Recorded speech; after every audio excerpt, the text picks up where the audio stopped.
My name is Latislaw. Welcome today.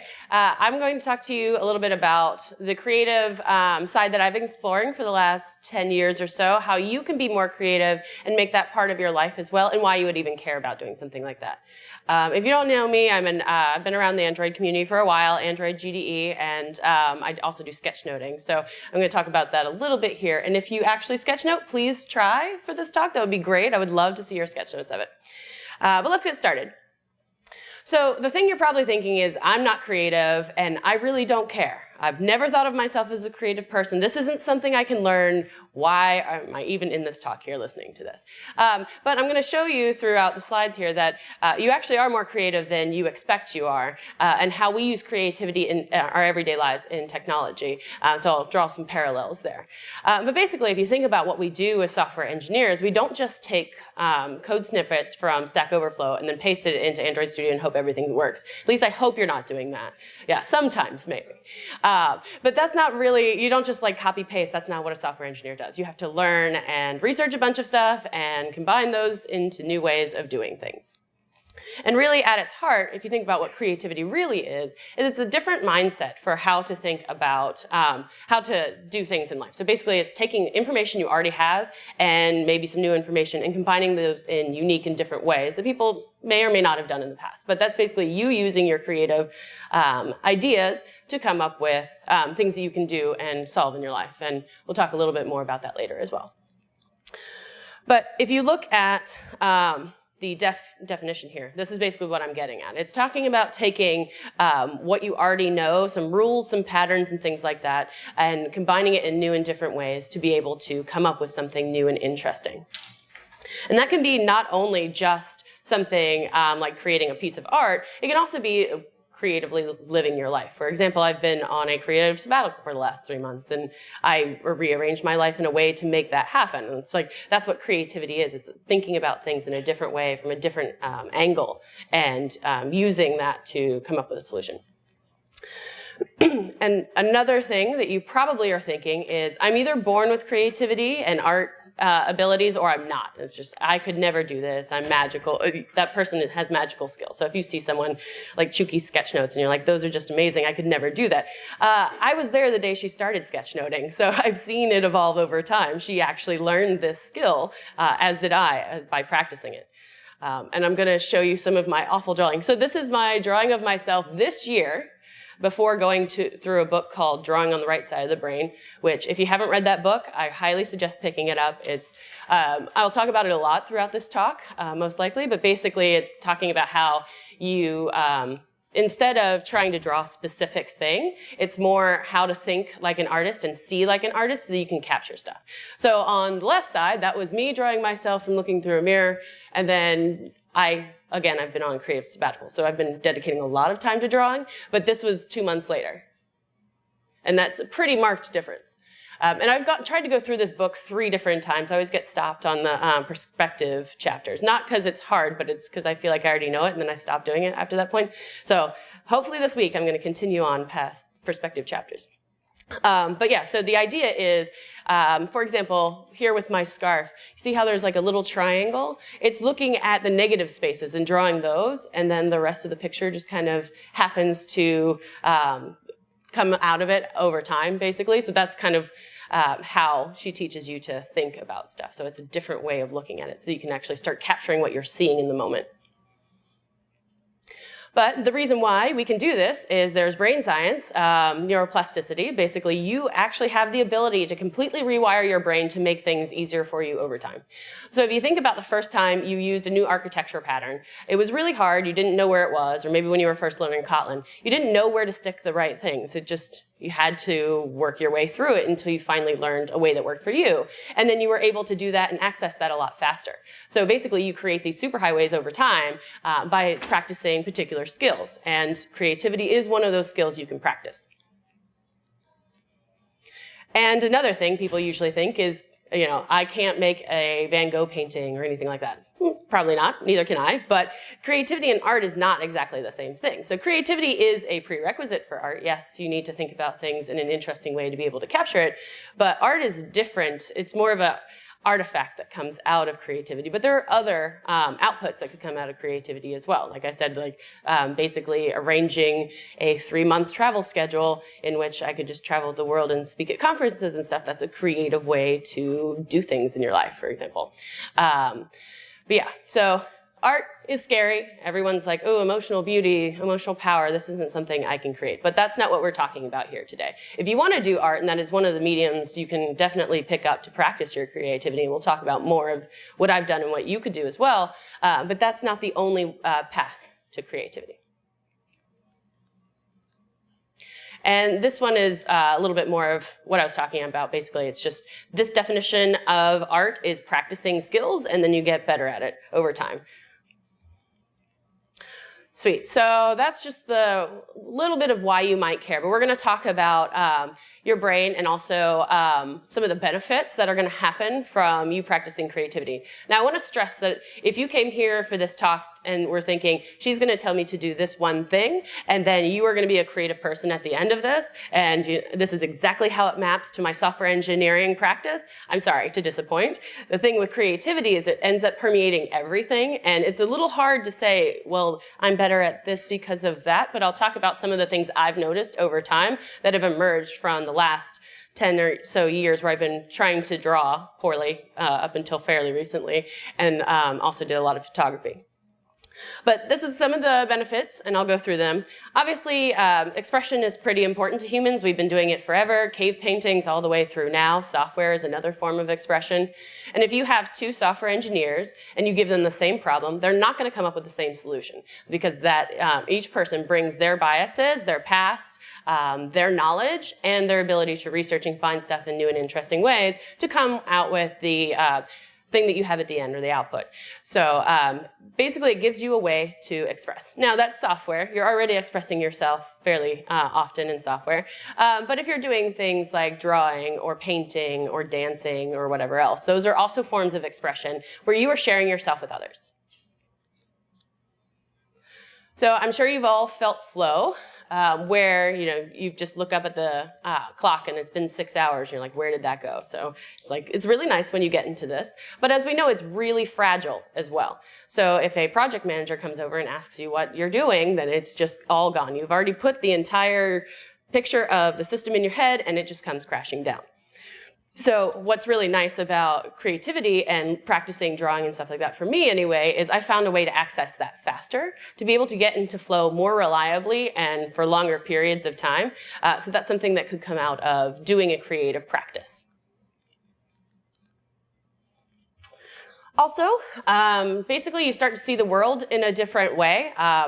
So if I was walking here earlier today, I saw like a cute little plant growing out of the sidewalk. That's a tiny moment of beauty in life that you might not have seen before if you didn't start looking for these smaller moments for photography or whatever else. So it's really helped me to find things like that throughout my life and see more patterns as well. So that's more on the beauty side of things. But so for example, being able to string a few conferences together and live the life I want to lead, that is something that other people might not have done. But they either didn't have the practice in conference speaking that they've done before, or they just assume that they can't ever stay for a few extra days whenever they go somewhere. I always like to make it a small vacation, at least a day or two around it, because you're there somewhere new. Why don't you experience the culture and meet new people? But basically, when you start seeing this new stuff, it really helps you to expand your thinking and think about things in different ways and different frames. Another thing that it really helps you with is visual language. So with sketch notes, I don't know how many people have seen sketch notes before. So you've seen them around. Okay, cool. They're on the Twitter a lot. Has anyone tried it? I know she has. Okay. So we have like 3, yay. But yeah, so what's really cool about sketch notes and drawing in general is it really helps you to better express your ideas to people who are a little bit more visual thinkers. So designers and product managers and stuff. You can draw on the board and you can show what you were thinking about with the product or whatever and explain your ideas a lot easier to them. And also if you're talking to other software engineers as well, being able to draw diagrams, at least semi-nice boxes, is useful. So it really helps you to express yourself in different ways as well. So the idea behind learning transfer is basically you learn something and then over time it kind of builds into something else. So with reading, when you learned your letters, you started learning then how to put them together in words, and then you started learning how to put them in sentences and the grammar and everything behind that. But what they don't teach you directly is comprehension and critical thinking around that text. Those are emergent properties that you get from studying those smaller things. So when you're doing creativity, other stuff like that happens as well. So one of my favorite examples of this is thinking about Steve Jobs. So he took a calligraphy class in college, then he dropped out. Basically, that shaped his entire view of computing forever, and it made iPhones and iPads and all that sort of stuff. All of that came from his dedication and love for the beauty of fonts. And that is not something that you would normally think, oh, fonts, obviously it shaped all of Macintosh, but it did. That's his inspiration behind a lot of what he did. So that was something that you learn in one area that happens to help you somewhere else.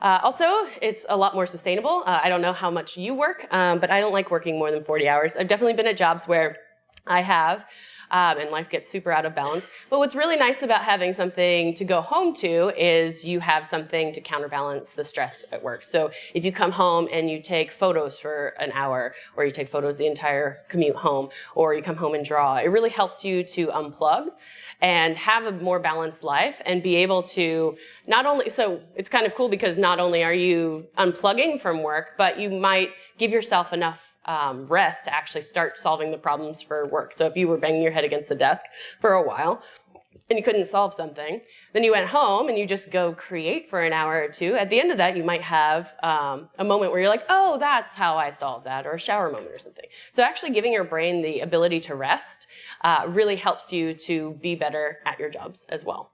But also, it's just nice to have a real life outside of work. So in this case, gratitude is something that I found pretty surprising as a takeaway from my practice of creativity. So actually, I think that in the past, I've always just had really high standards. If you met them, great. That was it. If you didn't, then what the heck. But now I'm starting to practice gratitude and see how people are being nice and kind and stuff in small ways all the time, and actually calling that out and writing it down and thanking people, which has been really cool.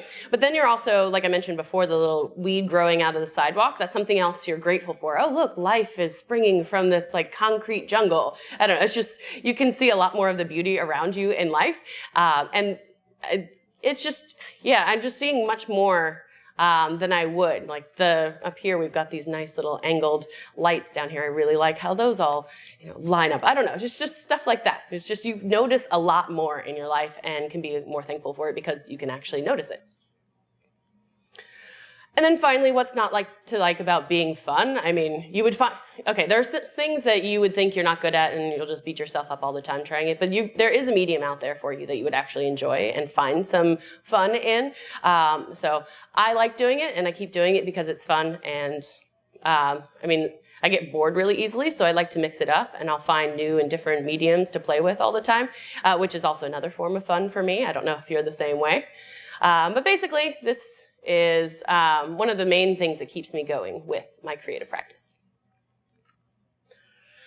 So I'm going to talk a little bit more about how we are already a little bit more creative than you think we might be. So we're going to do an exercise, and I'm going to close my eyes too. But basically, let's all close our eyes now here. And I'm going to give you a minute or two to think about a feature or an architecture pattern that you want to apply in your job right now. Well, it's starting to feel like an eternity. It hasn't even been a minute yet, though. So were you able to think of something in that time? Now, if you weren't, I'm sure if I give you 5 minutes alone or several hours alone in a room, you would be able to come up with something. So basically, that is a testament right now to your creative power. You're taking something already, which is your base of your application, and you're thinking about new ways and new things that you've learned outside that you could apply to that particular application. So that is creative thinking right there. So, you are creative, you just didn't know it. But if you think about what we do, in software engineering, we take this really large feature, we break it down so that we can actually model it and then build it. Same thing goes in science. So basically, with the scientific method, you take something large, you break it down into smaller problems, you look at those and hopefully reason about the whole. There's some problems in there, sure, but that's basically how that whole thing works. And then with art, it's the same thing. You're also taking something like a sunset and you're trying to model that. So if you draw a line with a half circle over it, a lot of people might know that that's a sunset, especially if you put colors in there. But that is reducing the beauty of a sunset into something that is a representation of it, which isn't the original. This also goes into the idea of abstraction. So we're taking something large and we're turning it into something that is a little bit more tangible. So I used the sunset one, but with a particular feature you're going to build, you would think about the different libraries that you want to use to be able to support that. You're going to think about the different architecture patterns that you're going to use as well, what the model is going to look like. Basically, software engineering is just full of abstractions. And we already talked about how that is art. Yeah, and then also there's the whole idea of like creating diagrams and stuff like that too, which help us to understand the problem that we're trying to model at a more manageable way. So I don't know if you've heard of this German word, Gestalt, but basically the idea here is that whenever you're building something, it's bigger than what it originally was. So if you look at a building, you know it's made up of bricks, right? But when you look at the building, you don't think, oh, there's brick, brick, brick, brick, brick. You see a building. So it's a bigger thing than all the pieces that went into making it. Same thing is true with software. So everybody writes their functions, and then all of a sudden we have a feature or an app that emerges out of that. So that one little line of code wasn't necessarily, that big of a deal, but that combines into something that is much greater.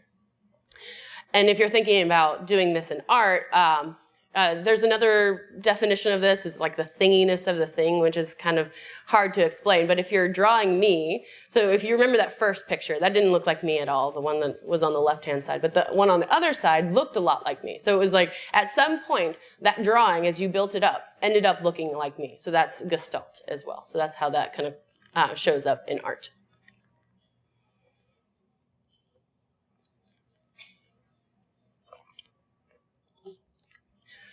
And if you think about software, basically all we do is satisfy constraints all the time. So business has only so much money, they have only so much time, they want something done. So we have to be creative within those constraints all the time. So they're like, here's this large feature that we want you to do. And we're like, well, no, we can only do half of this in that time period that you want. Or you could pay us more money, or, basically you have to be creative with the types of stuff that happens with the constraints that you are working with. Basically, it's a toolbox of things that we already know and can use. So basically, you use the tools in research, then you combine that in new and different ways. And we have to be creative in software because, basically, I think, I'm just trying to think, there's so many examples of times when people have been like, I need this thing in a week. And you're like, well, we can do this small subset of that, and it will be pretty much the same thing that you want, but we'll actually be able to do that without burning everybody out. So that's a way that we're using constraint satisfaction inside software.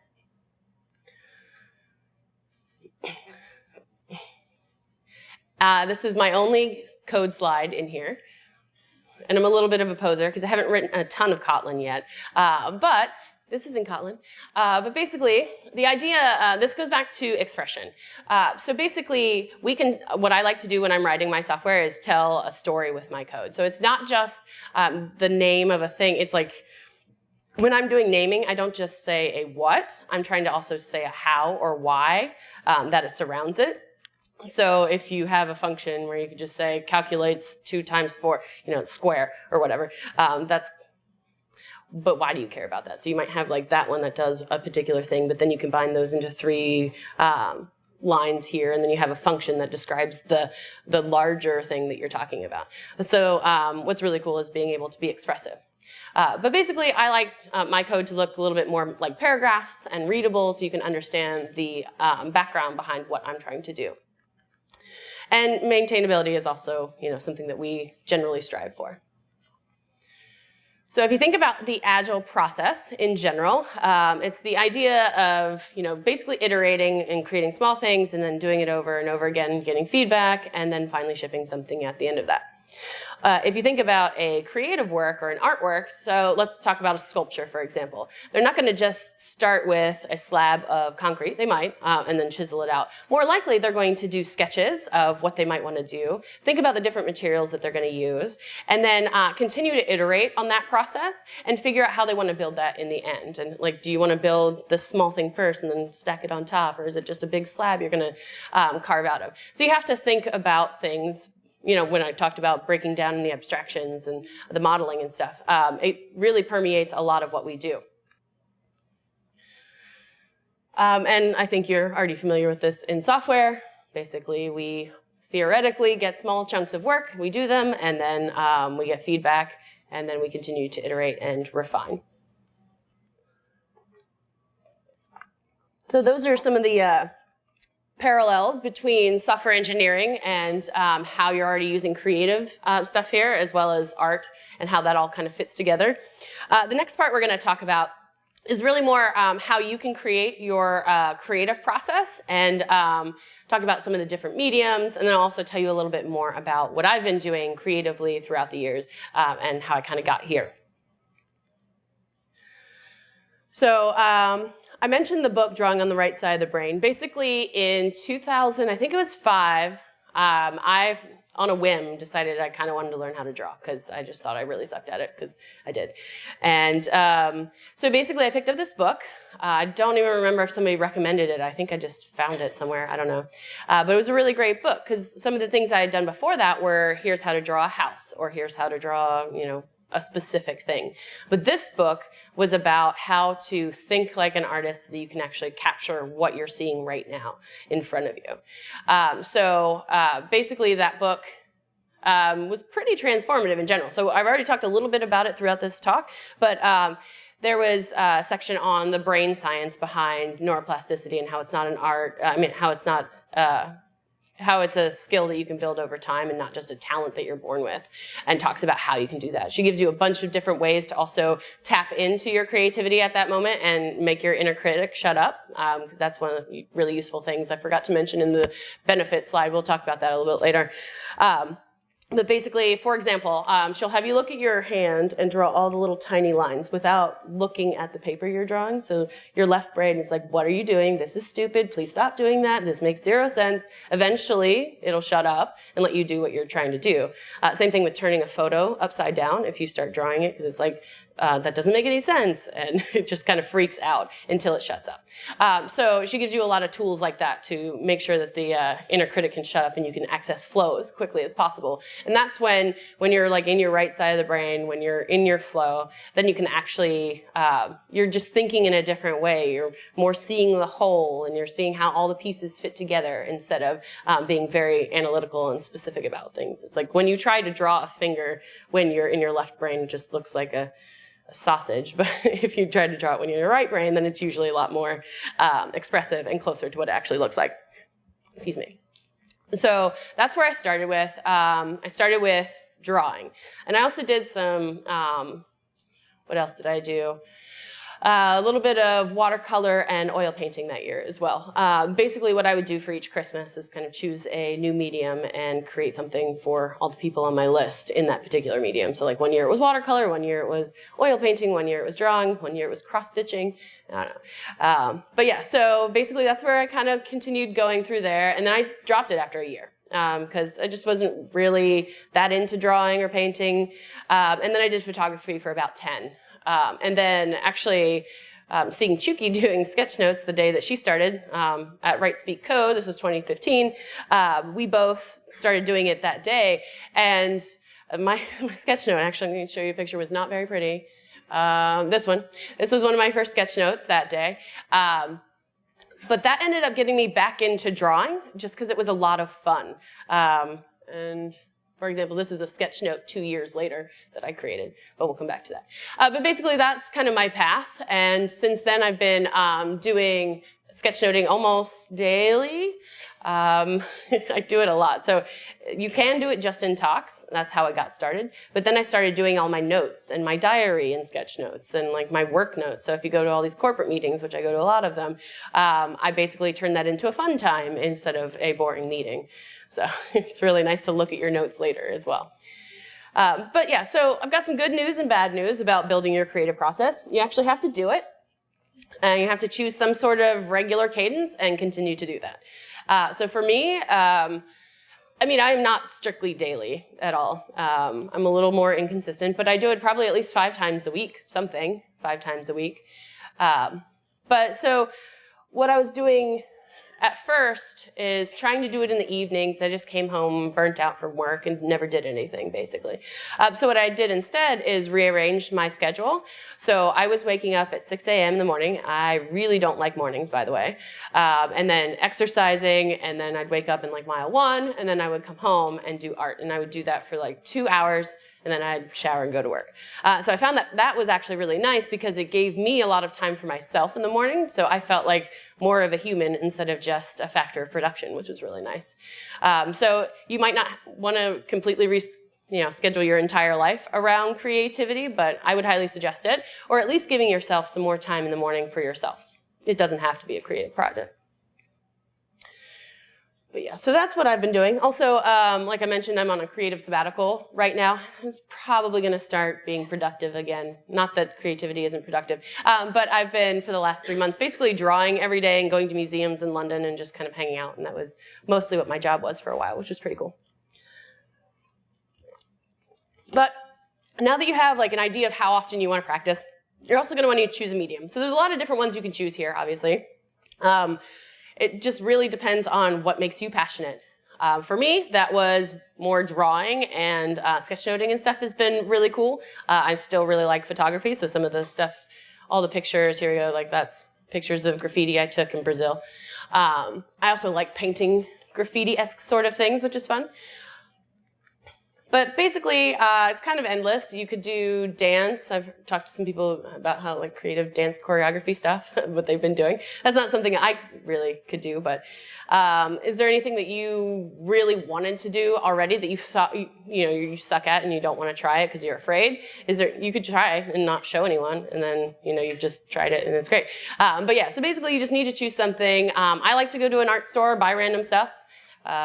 And then start figuring out how I might be able to use that in something. I've already talked a little bit about sketchnoting, but it can definitely look overwhelming at first. But the idea mainly is that you're just taking words, sometimes in pictures, to describe what you're seeing. So if you look at this one, for the most part, I mean, there is a few small pictures in here, but it's mostly just large words. So that's where you can start. I like starting with big, basically title sections for each header or whatever. Then already you've got a sketch note. And then you'll find that you might enjoy it and continue to expand and draw some more pictures and think about stuff. Also, there's a book called the Sketchnote Handbook and then the follow-up workbook. Highly suggest those books as well. Basically, it talks about starting with sketchnoting as going to conferences and how to do that, and it's got a lot of great tips on how to do that. So I read that soon after I first started with sketchnoting back in 2015. And I think that that was pretty transformative, as well as like how to organize my notes. I think that that's something that really freaks people out at first. They look at the end product and they're like, how did you get there? I just literally almost every time go left to right. I just fill it in progressively as time goes on. And then it kind of looks cool at the end. And you just kind of have to guess. I'm like halfway through the talk. How much more do I think I need space-wise? So you just kind of like hand wave, and then it ends up being a finished product at the end of it. Yeah, what's really cool about sketchnoting is that it's not only just creative, it's also very practical because it helps you think. So this is why it's more practical. So there's basically studies around your retention whenever you're doodling, just normal doodling. This isn't even sketchnoting. When you're in a talk, can help you pay and retain more information when you're done with it. So you get 29% more retention at the end of just doodling. Now, it might even be higher with sketchnoting. I have no science behind that one, but it's really cool. But now, one caveat here I'm going to say is that you'll encounter a little bit of anti-doodling bias. People will think that you're not paying attention, that you're being lazy, that you're zoning out.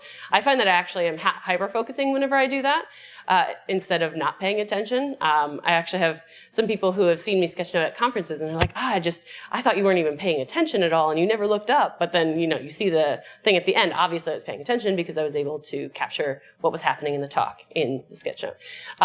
But sometimes people will give you a little bit of crap for it, especially if you're in like a meeting. But I just ignore them and do it anyway.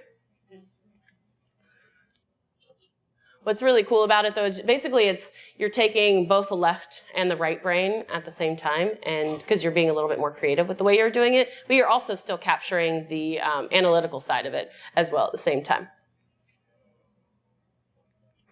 But yeah, so if you look at where I was sketchnoting-wise and where I've come, I think you can easily make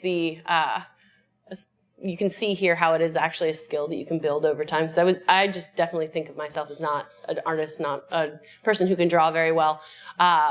So I just went, I went from stick figures to actually being able to draw. But I used like an iPad for this one. This was physical paper. This one's iPad. So I have an iPad Pro with a pencil. And there's two different apps I really love using for that. One is called Procreate, and that's the one I used here. And the other one is Paper 53.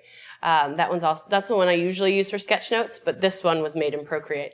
But what's cool is you can put images on there and trace over top. So in this one, I didn't draw Hillary from looking at her. I actually put a picture of her there, same with the stage, and simplified people here, and I simplified the people. So you don't have to draw necessarily straight from staring at something. You can also cheat a little bit too. A lot of artists have been doing that forever.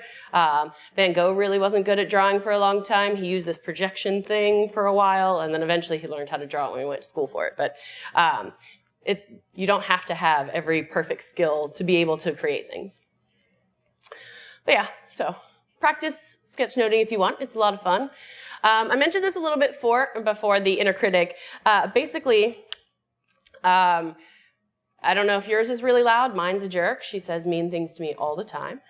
But whenever I'm in like creative stuff, it's a lot easier to just kind of silence that and move on and continue to just do and create and stuff. And at the end of it, you might still critique what you created, but it's still a lot of fun and it's really cool. So I think, yeah. Sorry about that. All right, and then as far as inspiration, there's a lot of ways you could go on this. So I personally like to take classes. I've taken a lot of random classes on, actually I've never taken a drawing class, I should do that. But I took a class called Drawing Games earlier this year, and it turned out it was actually just ways to collect inspiration. So we came in and did a walk, she called it a collection walk. So we walked around the neighborhood and took photos of stuff is what I did, and also drew things. Other people brought in leaves they thought were pretty or whatever. Another thing was taking all these printed out pictures, and half the class brought pictures, half the class brought captions, and then we had to figure out how to put the captions onto the photos, which were actually, that was a really fun exercise. So it was stuff like that, or she would say, draw a circle, draw a square, draw a triangle, and then at the end of that, and erase this, erase that. Everybody in the class had a very wildly different piece of art. So it was pretty interesting to do that. I also have another artist friend who basically she wakes up every morning and does something creative. So and then she starts working at noon. So she'll usually listen to podcasts. I'm not really a podcast fan, but I bet there are some here. But yeah, so you could do podcasts. Videos are really great too. I don't know if you've looked on YouTube for drawing stuff, but if you wanted to learn how to watercolor, for example, I found a playlist of, I think he had like 150 videos on how to do all the basics of watercolor. So basically you could learn pretty much any medium you want for free online. Obviously there's movies and documentaries and all that other sort of stuff too. The one thing I really want to work on is meeting new people that are in the artist space. I really don't know how to do that yet. Most of my friends are technologists. But I think maybe if I go to gallery openings or something, I might be able to find some of them. But basically, you can find inspiration in a lot of different places. And like I mentioned earlier, I really like to go to art stores and just buy random stuff. So I highly suggest doing something like that as well. Cool. So one of the things I think was pretty useful, not only for just continuing to see how stuff progresses over time, but also to kind of, over time anyway, silence the critic. So I got a little bit less perfectionist the more I just started shipping the things even when I thought they sucked. So that you saw the sketch note that I sent. I hated that sketch note, but it was useful because it was like different ways to pose before a talk so you could feel more powerful, stuff like that. But basically, I think soon after, I forget who said it, but somebody said to me, it would be really great if you shared all your stuff somewhere, because I was putting it in Twitter at the time. Twitter's great, but it's hard to search. Actually, where I ended up putting it is Tumblr, and that's also very hard to search. But I've been keeping it in Tumblr for the last 2 years or so. But now I have an if that takes all my Tumblrs and puts them in Pinterest. So I'm a little happy about having a board instead where I can just kind of look at it visually. But basically the idea is you create it and you ship it.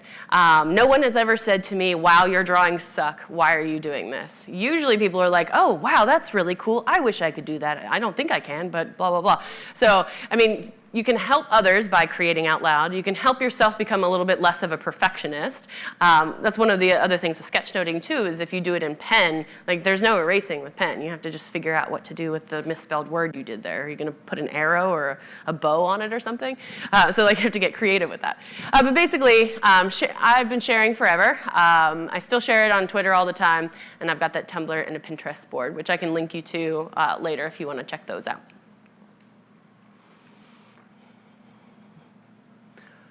Cool, and this is the second to last slide anyway, but basically, please play around and have fun with stuff. I mean, if you're not, you can be creative with being creative in your practice. But basically, just try to do new stuff. It all counts. You don't have to share it. If it's really scary for you to share and create out loud, don't do that. If that's going to keep you from doing it, please don't.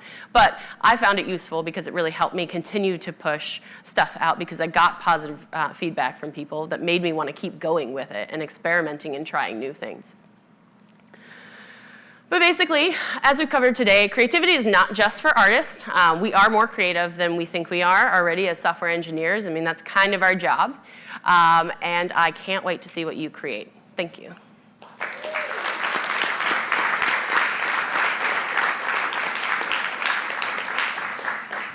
Happy to take questions, but I don't know if it's not really a technical talk, but happy to take questions. Yeah.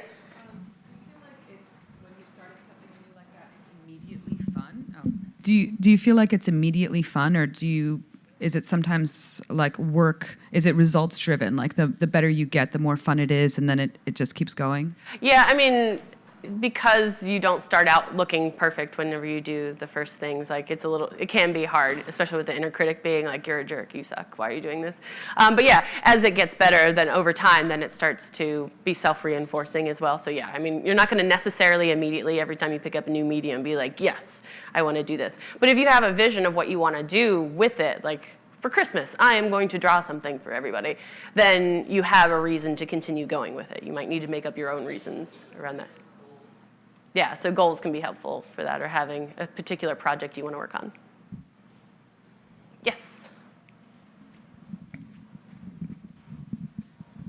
Bringing it around to like flow state, which you mentioned early on, I find one of my problems with dropping into flow state is like every passing bumblebee, it like captures my attention and I can't actually focus on what I'm doing. Mm-hmm. Is one of the things that you're advocating that practicing all these other creative outlets allows you to be able to focus more heavily, and is that what drops you into flow state better? I mean, I do think that I am more able to like ignore things going on around me. I'm just trying to figure out if that has always been true or if it's more so after creativity. I don't know. So like it definitely helps you get into a deeper flow state. And then, I don't know, you can put blinders on maybe and like some music so like you can't hear or see as much. But yeah, I think that it does help you get a little bit deeper in flow. I think that I've always been pretty good at ignoring things around me, but I think I'm better now. But it's like one of those things, it's like creativity like affects you in a lot of different ways where it's hard to say, well, this is exactly the thing it did for me, Anyone else? Did you have a question, ma'am? No? No, I thought you did. Okay. Anyone else? Cool. And you're definitely welcome to come chat at me later. Thank you.